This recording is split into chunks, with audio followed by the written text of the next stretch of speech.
नमस्कार दोस्तों, आपका स्वागत है यूट्यूब चैनल एसके टेक्नीशियन पर। तो यूपी स्कॉलर्स 2024-25 में लास्ट वीडियो मैंने आपको अपडेट की थी कि स्टेटस जो है कि जो सस्पेक्ट वाले स्टेटस थे आप लोग के वो अपडेट होना शुरू हो गए हैं।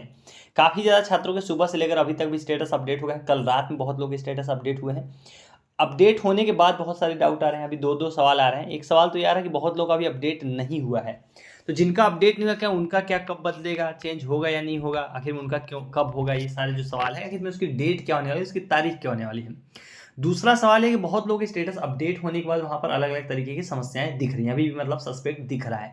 पहले आपका हो सकता है सस्पेक्ट में कुछ और लिखा हो, सस्पेक्ट कुछ और चीज़ दिख रही हो, लेकिन अब हो सकता है अपडेट होने के बाद वहाँ पर कुछ और भी सस्पेक्ट में दिखा रहा है। तो ऐसे में सवाल ये आता है कि उस वाले स्टेटस का क्या होगा, क्या उसको लोग रिजेक्ट करेंगे, वेरीफाई करेंगे या क्या होगा। तो ये सारे इस वीडियो के अंदर हमारे मेन टॉपिक होने वाले हैं जो हम लोग इस वीडियो के अंदर डिस्कस करेंगे। तो वीडियो को फटाफट सभी लोग लाइक कर दीजिए। चैनल को अगर अभी तक आपने सब्सक्राइब नहीं कर रखा है, देखो अगर आपको सही जानकारी पानी है, सही अपडेट्स पानी है, बिना विलंब किए बिना देरी के तुरंत सब्सक्राइब करके रख लो। तो चलिए लाइन से बात करते हैं आखिर में कौन से स्टेटस का क्या होने वाला है और जो है कि स्टेटस चेंज होने की डेट क्या होने वाली है, जिनका नहीं हुआ उनका कब तक होगा। तो देखो सबसे पहले हम इसी पर बात कर लेते हैं कि आखिर में ये जिनका बच गया, जिनका भी नहीं हुआ है उनका क्या अपडेट होगा या नहीं होगा, और होगा तो कब तक होगा। देखो जिनका नहीं हुआ है उनका भी स्टेटस अपडेट होगा। मैंने आपको बताया था स्टेटस कैसे अपडेट हो रहा है, मैंने इसका पूरा प्रोसेस कल की वीडियो में बताया था कि एनआईसी की जो स्क्रूटनी होती है वो 2 राउंड में होती है। एनआईसी क्या होता है, लखनऊ से जो है कि आपका डेटा चेक किया था वो 2 राउंड में होता है। तो 2 राउंड जो है, ये सेकेंड राउंड था जिसका भी आपने देखा कि सेकेंड राउंड कंप्लीट हुआ है। सेकेंड राउंड के कंप्लीट होने के बाद जो डेटा दिखता है वो समाज कल्याण उसके ऊपर डिसीजन लेता है, उसको वेरीफाई करेगा, रिजेक्ट करेगा। तो जिन लोगों का नहीं हुआ क्या उनका होगा या नहीं हुआ उस पर मैं बताता हूँ। देखो ये आप लोगों का जिनका नहीं भी हुआ उनका भी होगा, कंफर्म है कि होगा ही होगा। लास्ट डेट जो है जो फॉर्म वेरीफाई करने की है वो है 5 मार्च समाज कल्याण के द्वारा।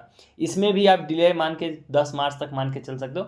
और देखो जो मैं टाइम टेबल ले रहा हूँ रेफरेंस के लिए वो ले रहा हूँ जनरल वर्ग का। ये आप स्क्रीन पर देख रहे हो जनरल कैटेगरी का है टाइम टेबल, क्योंकि देखो ओबीसी का टाइम टेबल फॉलो नहीं हो रहा है। ओबीसी का डेट के हिसाब से देखोगे तो 18 फरवरी तक सबका फॉर्म वेरीफाई हो जाना चाहिए था, 25 तक पैसा देने की बात कही गई है, लेकिन ऐसा कुछ भी नहीं हुआ। अपडेट हो रहे हैं अभी भी ओबीसी के फॉर्म एनआईसी से अपडेट हो रहे हैं, वेरीफाई अभी होना शुरू नहीं हुआ है समाज कल्याण से, तो वो भी डिले होएगा। इसलिए जनरल वाले को हम मान के चलते हैं रेफरेंस और इसी के हिसाब से आपको सब चीज़ बताता हूँ, क्योंकि जनरल एससी एसटी माइनॉरिटी का एक ही है, माइनॉरिटी इन 4 कैटेगरीज का एक ही है, टाइम टेबल सब कुछ एक ही है। तो इसमें आपको जो है कि डेट में देखने को बता देता हूँ। देखो यहाँ पर आप देखो 24 नंबर पॉइंट पे करेक्शन की डेट लिखी है 5 से 10 फरवरी। उसके बाद आपके कॉलेज से 13 फरवरी तक फॉरवर्ड होना था। और यहाँ पर देखिए जो मैं सेकेंड राउंड की एनआईसी स्क्रूटनी बता रहा था उसकी मैं बात कर रहा हूँ, जो जिसका अभी आप स्टेटस अपडेट देख रहे हो उसके बारे में। यहाँ 26 नंबर पॉइंट को आप देखिए एनआईसी द्वारा पुनः स्क्रूटनी, यानी कि सेकेंड राउंड की स्क्रूटनी छात्र द्वारा सही किए गए संदेहास्पद डेटा को एनआईसी की राज्य इकाई में विभिन्न बिंदुओं पर पुनः परीक्षण करके जनपदीय लॉगिन पर उपलब्ध कराया जाना। देखो जनपदीय लॉगिन क्या होती है, जो समाज कल्याण अधिकारी होते हैं उनके लॉगिन पर दिखाया जाना 14 फरवरी से लेकर 18 फरवरी तक। इसी के बाद आप लोग के स्टेटस जो है कि अपडेट होना शुरू होते हैं, एनआईसी जब चेक कर लेता है उसके बाद। उसके बाद 27 नंबर पॉइंट को देखिए आप ध्यान से, जिसकी मैं बात कर रहा था, जनपदीय छात्रवृत्ति स्वीकृति समिति, यानी कि हम लोग जो इनको DW और DSW बोलते हैं, उनके द्वारा संदेहास्पद एवं अवशेष अशुद्ध डेटा वाले छात्रों के डेटा पर निर्णय किया जाना। मतलब जो है कि जिनका भी सस्पेक्ट में दिख रहा हो या सही हो, दोनों के केस में निर्णय लिया जाना वो कौन करता है, समाज कल्याण अधिकारी करते हैं। आपके जिले वाले जो अधिकारी होते हैं समाज कल्याण के वो लोग करते हैं। इस पर यहाँ पर आप देख भी सकते हो, लिखा भी है कि जनपदीय छात्रवृत्ति स्वीकृति समिति द्वारा संदेहास्पद यानी कि सस्पेक्ट वाला स्टेटस एवं अवशेष शुद्ध डेटा, यानी कि जो बचा हुआ शुद्ध डेटा है वाले छात्रों के डेटा पर निर्णय करना तथा जनपद स्तरीय विभागीय अधिकारी के डिजिटल सिग्नेचर से डेटा लॉक किया जाना। डेटा लॉक किया जाने का मतलब होता है कि आपके फॉर्म पे लिखा जाना verify recommended by district scholarship committee, यानी कि जब एनआईसी एक बार डेटा दे देता है तो आपका समाज कल्याण अधिकारी के पास चला जाता है और वो लोग उसको जो है कि चेक करते हैं। वो कब तक चलेगा, वो चलेगा 5 मार्च तक। यानी कि जिन लोगों का भी अपडेट नहीं हुआ उनको परेशान नहीं होना है। अब जो डिसीजन लेना है वो समाज कल्याण लेगा। समाज कल्याण आप लोग के स्टेटस जो है कि फाइनल उस पर डिसाइड करेगा। यहाँ पर आप पढ़ भी सकते हो, लाइन में लिखा भी है कि सस्पेक्ट और शुद्ध दोनों डेटा का मतलब डिसीजन जो समाज कल्याण अधिकारी लेंगे, कि या तो उसको लोग वेरीफाई करेंगे या तो रिजेक्ट करेंगे। दोनों चीज़ें किसके पास होंगी, अब समाज कल्याण के पास होंगी। लखनऊ से सारा डेटा धीरे धीरे वापस आ रहा है। अब सवाल ये रह गया, ये डेट तो मैंने आपको बता दिया, वेरीफाई कब किया जाएगा, समाज कल्याण के द्वारा। अब जिन लोगों का स्टेटस पहले जो था वही अभी भी अपडेट नहीं हुआ, उनका क्या होगा, क्या उनका अपडेट होगा या नहीं होगा? बिल्कुल होगा, आपका भी अपडेट होगा। देखो जो डेट आप यहाँ पर देखते हो, जो अपनी स्क्रीन पर आप देख रहे हो, ये क्या है, सब ऑफिशियल डेट है।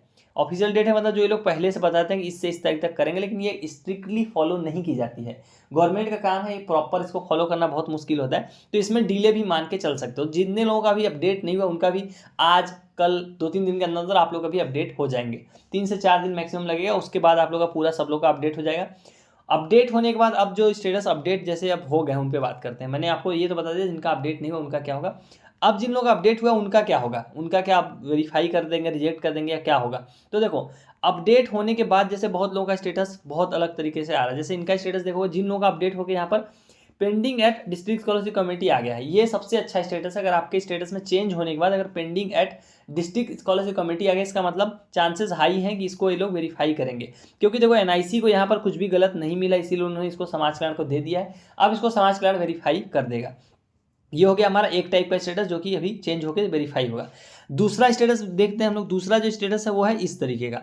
कौन सा स्टेटस, जिन लोगों का स्टेटस में यहाँ पर अभी भी कुछ इस तरीके से लिखा रहा है। अगर आपका देखो यहाँ पर सस्पेक्ट दिख रहा है तो अभी ये स्टेटस 2 बार चेंज होने वाला है।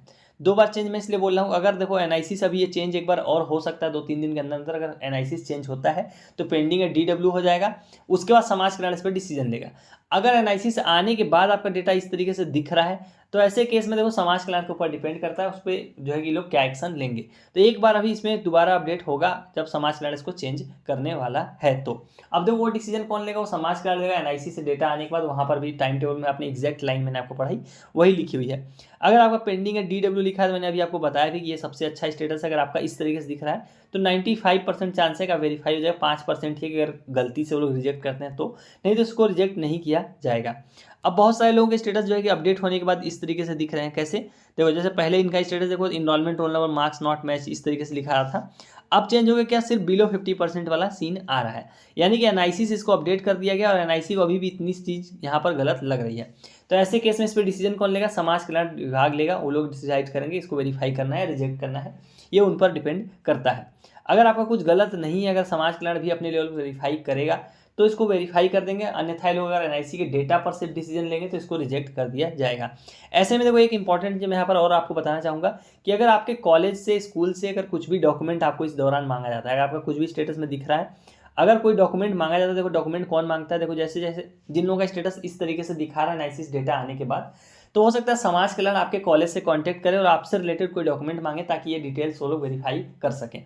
तो ऐसे केस में आपको अपने कॉलेज के ग्रुप, व्हाट्सएप ग्रुप, जहां भी हो, टेलीग्राम ग्रुप, सबसे जुड़ के रहना। अगर वो कोई डॉक्यूमेंट्स मांगते हैं आपसे तो इमीडिएट तत्काल प्रभाव से आप कॉलेज को डिटेल्स प्रोवाइड करिए ताकि वो डिटेल्स वो लोग समाज कल्याण तक दे सकें और आपका फॉर्म जो है कि वेरीफाई हो जाए। ये इंपॉर्टेंट था, थोड़ा इसको स्टार्टिंग बताना चाहिए था, लेकिन मैं अभी आपको बता रहा हूँ। अगर आपको कोई डॉक्यूमेंट्स मांगता है आपका कॉलेज तो ऐसे केस में आपको तुरंत उनको डॉक्यूमेंट प्रोवाइड करना है। ये भी एक तरीका होता है जिससे लोग वेरीफाई करते हैं। देखो क्योंकि ऑनलाइन में आपका डेटा गलत पाया गया है एनआईसी के द्वारा, तो दूसरा तरीका होता है कि ऑफलाइन आपसे डिटेल्स मंगा के ये सब डिटेल्स से लोग चेक कर लें। तो ये भी एक तरीका होता है। तो इस चीज़ को आपको ध्यान रखना है। अगर कॉलेज से कुछ भी डिटेल मांगते हैं तो आपको उस चीज़ों का भी ध्यान रख के डिटेल्स जो है कि देनी पड़ेंगी। एक और स्टेटस जैसे suspected due to non counselling, ये मैंने आपको बताया भी था कल की वीडियो में भी, पिछली वीडियो में।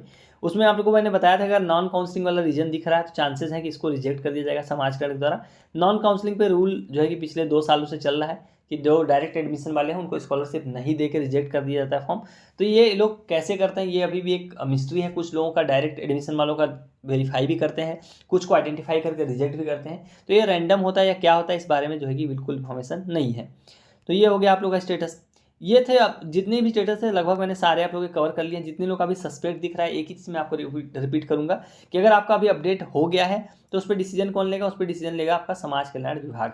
उसको वेरीफाई करने के लिए हो सकता है वो कोई डॉक्यूमेंट मांगे तो आपको अपने कॉलेज को प्रोवाइड कर देना है। कॉलेज से आपको लगातार जो है कि कॉन्टैक्ट में रहना है।